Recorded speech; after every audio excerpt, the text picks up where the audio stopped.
Here we have a new 2026 Chevrolet Silverado 2500 HD. This one comes in the custom trim level. We also get the custom value package on this one. Lakeshore Blue Metallic is the paint, and then we have jet black cloth interior. The powertrain consists of a 6.6 liter naturally aspirated V8 engine that's mated to the 10-speed Allison transmission. As we come around to the front end here, we get our halogen headlamps, but honestly, this front end has really grown on me over the years, even though we don't have the LED lights, the running lights, and the different front fascia, especially in this Lakeshore Blue Metallic. I think it looks very good. Might even swap those out with LEDs and be good to go, but I like the gloss black bumper as well. The parking sensors integrated on that. Down here to the wheels, these are gonna be 20-inch aluminum, and I apologize for the wind noise in advance. It's kind of going in and out. Z71 package on this one as well. Running boards there. And then to the door panel, power door lock controls. We do get power folding side mirrors that do have blind spot monitors, which is always good. Power mirror controls is there, rear window lock. We get express down on all the doors except the driver's side, which gets one touch up and down. Bottle holders there. Headlamp controls, full four-wheel drive. We have our tow haul mode there we can turn on. And then we do get a manual tilt steering wheel. Electronic parking brake, hood release. And then here's our power driver's seat with two-way power lumbar support. So this is a 10-way seat there. I'm gonna show you the trailing information, but big thanks to Chevrolet Buick GMC of Murfreesboro for allowing me to review this truck today. I'll leave a link below in the description. If you're looking to find the best price on one of these closer to home, click that second link down below. Takes just a minute to fill out your information, and I'll make sure the local dealers are fighting to get to the best price on this or whatever new vehicle you might be interested in. Now I have the seat up front adjusted for someone of my size, being 6'3" with longer legs, so we're gonna take a look at the space back here. So pretty good room. Seat back pockets are on both sides, and then we do get a USB-C and a USB-A charge port back here by the rear AC vents. There's a look at the front from back here. The lights there. And there's a look at the middle seat.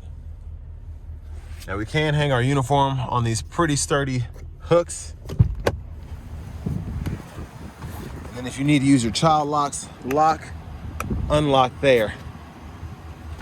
And there's a little bit of plastic underneath here, but you can fold these up to put other things in there or underneath. And then we have the lower anchors for the car seats right there.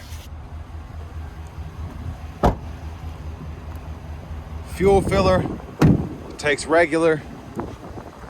As we come around to the back end, there's a look at that. And I love how the Lakeshore Blue Metallic shines, especially as the sun goes down here. Tow receivers there, spare tire, exhaust. And then we also have that black bumper again for the back with the parking sensors integrated. Spray on bed liner, which is nice. And then we do have a 400-watt 3-prong household plug-in right here.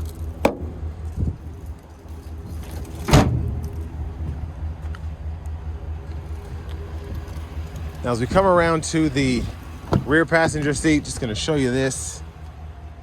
See everything there.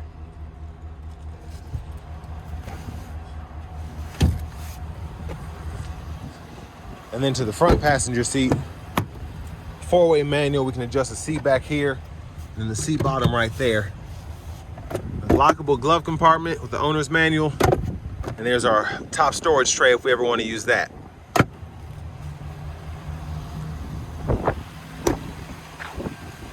Now as we come back around to the front, just a quick look in the engine bay. There's that 6.6 liter gas engine. Sheesh. And I'm gonna shut off the blinker so I can get out of this wind.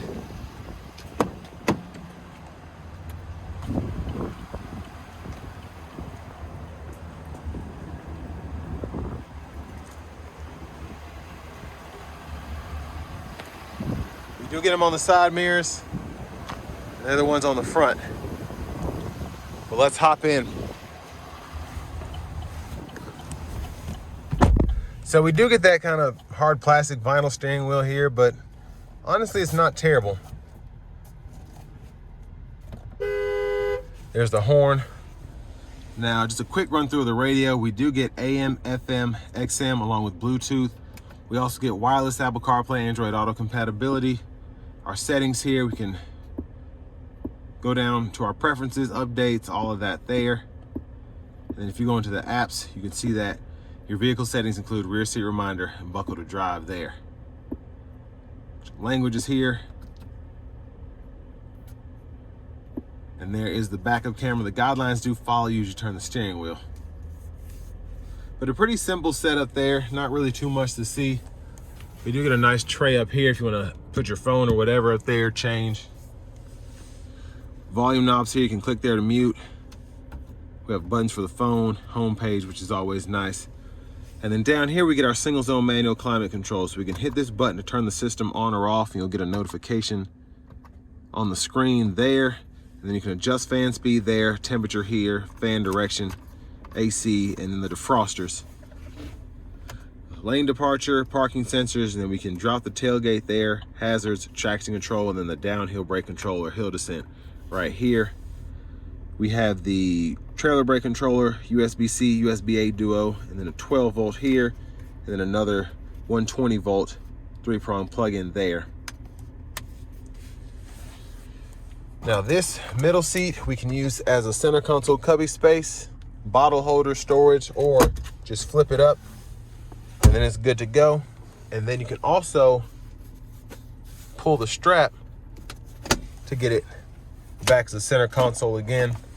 And then underneath the seat here, you can lock this, and then you can have access to that bottom tray right in there. And there's a look at the back seat.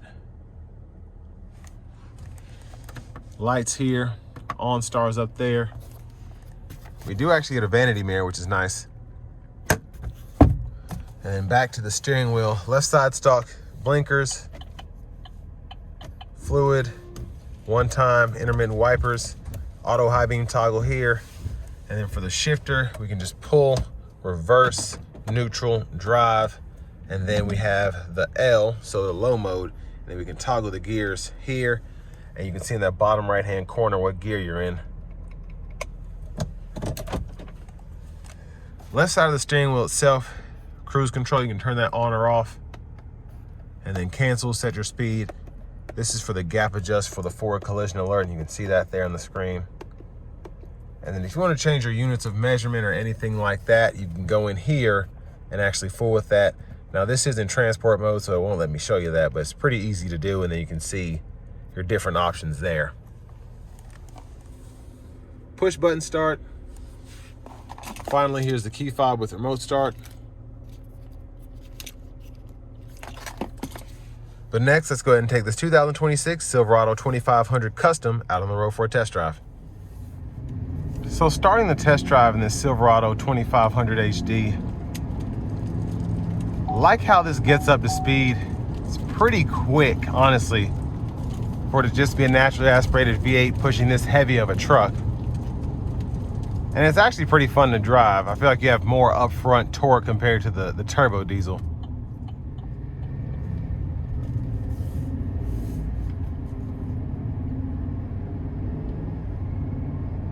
And it's a bit bumpy, but for the most part, I mean, it drives pretty well for it to be this big of a pickup.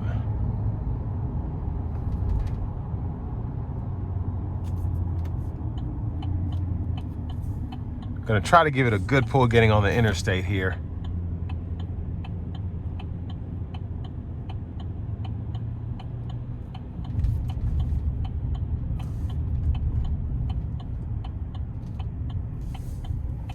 Here we go.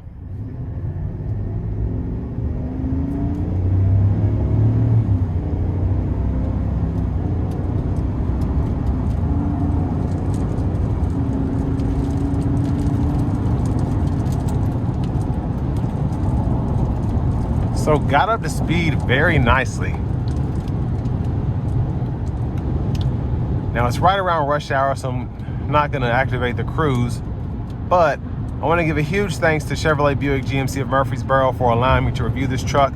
I'll leave a link below in the description. If you're looking to find the best price on one of these closer to home, click that second link down below. It takes just a minute to fill out your information, and I'll make sure the local dealers are fighting to get you the best price on this or whatever new vehicle you might be interested in. And as it comes down the road here, it's relatively smooth, again, for a heavy-duty pickup truck. Now, when you hit bumps on these, this is kind of where that can become an issue. But for the most part, again, relatively good ride quality.